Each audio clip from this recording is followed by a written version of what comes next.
Hello friends and welcome to the Moneyverse. So friends, previous video में मैंने आपको बताया था कि आस्क मनी फिर से आ रहा है और इसमें कुछ चेंजेस है। सो आई होप आप लोगों को चेंजेस समझ में आ गए होंगे। एंड जिन लोगों ने अभी तक प्रीवियस वीडियो नहीं देखी है तो आप नीचे डिस्क्रिप्शन में लिंक दिया है, उससे आप वीडियो देख सकते हैं। सो फ्रेंड्स, अब हम आते हैं क्वेश्चन आंसर वाले पार्ट में। सो मैंने आपसे एक सवाल पूछा था कि वो भारत की दूसरी महिला कौन सी है जो स्पेस में जा रही है। सो इसका सही आंसर है श्रीषा बंडला। सो फ्रेंड्स, जिन्होंने इसका बिल्कुल सही आंसर दिया है उनके नाम है Arushi Rathore, Mantri Gaikwad, Dishant Sharma, Avni Pandey, Parth Singh and Jaikaul Dev. So well done guys. हर बात की तरह इस बार भी आपने बिल्कुल सही आंसर दिया है। आई एम अमेज्ड टू से दिस। सो फ्रेंड्स, चलिए अब शुरू करते हैं आस्क मनी एपिसोड नंबर 18 को। So let's start this video.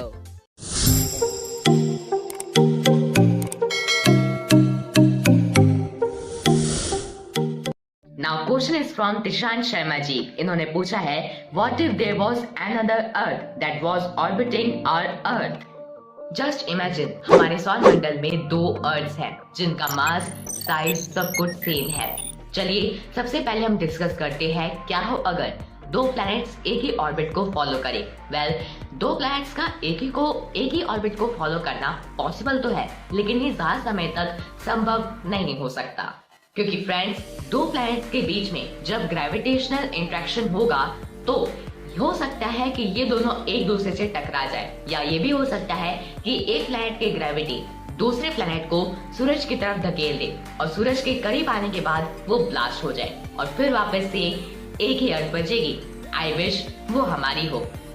Now दूसरी पॉसिबिलिटी ये हो सकती है कि ये दोनों मिलके एक बाइनरी सिस्टम बना ले। मींस ये दोनों एक दूसरे को ऑर्बिट करते हुए सन को ऑर्बिट करे, जस्ट लाइक हमारा चांद, धरती और सूरज। लेकिन हमारी चांद की ग्रेविटी धरती की ग्रेविटी की तुलना में कम है। दैट्स व्हाई चांद अपने ऑर्बिट में स्टेबल है।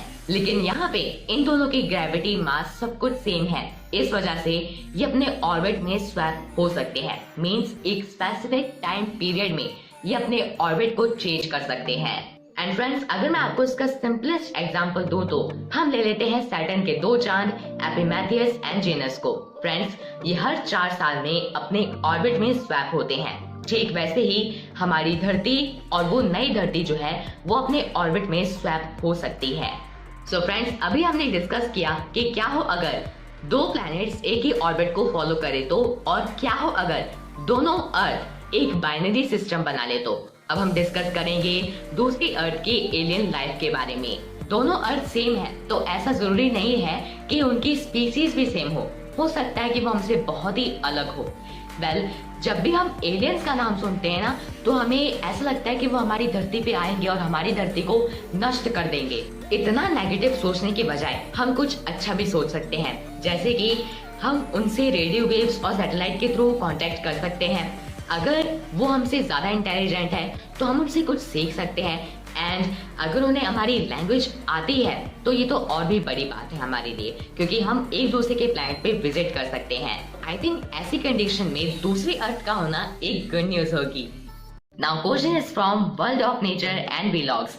इनका क्वेश्चन है, explain about Mars birth and weather. दोस्तों, मार्स की कहानी शुरू हुई थी लगभग 4.5 बिलियन साल पहले, जब डस्ट एंड गैस ने मिलके हमारे छोटे से प्लैनेट मार्स को जन्म दिया था। फ्रेंड्स, मार्स हमारे सौरमंडल का दूसरा सबसे छोटा प्लैनेट है। वेल, पहला मरकरी है। मार्स इतना छोटा है कि इसका डायमीटर सिर्फ अफ्रीका की चौड़ाई जितना ही होगा। एंड अगर हम इस पूरी धरती के कॉन्टिनेंट्स को मिला देते हैं तो इतना पूरा इसका सरफेस एरिया ही होगा।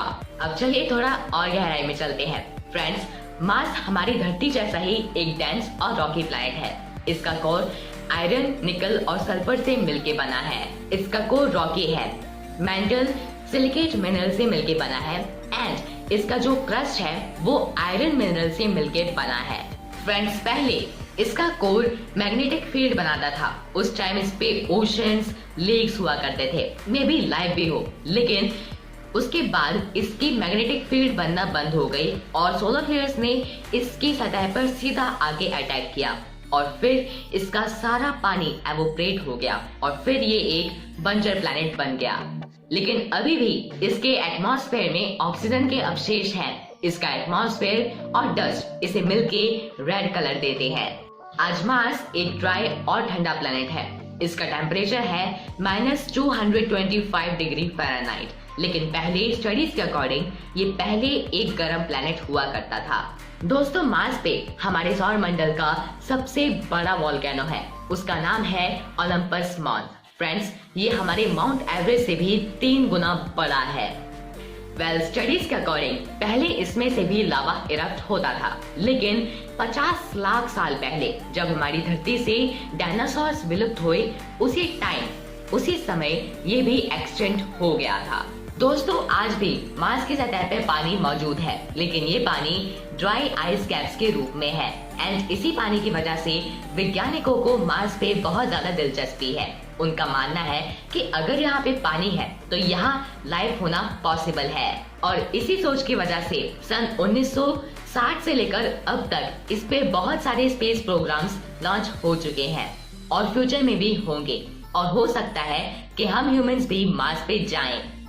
तो friends, now it's your turn. Friends, अब मैं आपके क्वेश्चन वाले पार्ट को टफ करने जा रहा हूँ। तो मैं करूँगा क्या कि मैं अपनी किसी भी वीडियो से कोई सा भी आपसे क्वेश्चन पूछूंगा, चाहे वो आस्क मनी फर्स्ट हो या आस्क मनी 10। सो इससे मुझे ये पता चलेगा कि आप लोग मेरी वीडियो से कितनी नॉलेज गेन कर रहे हो। सो अब आपके लिए मेरा क्वेश्चन है, what is Roshan limit? Roshan limit क्या है? अगर आप मेरे रेगुलर व्यूअर्स हैं तो आपको पता ही होगा, क्योंकि मैंने इसे रोशन लिमिट को बहुत ही डिटेल में समझाया है। सो अगर आपको पता है तो जल्दी से आप कोई सी भी लैंग्वेज में जितने सेंटेंसेस में आप चाहें तो आप कमेंट करके मुझे जल्दी से भेजिए। I am waiting for your comment and thank you so much for watching.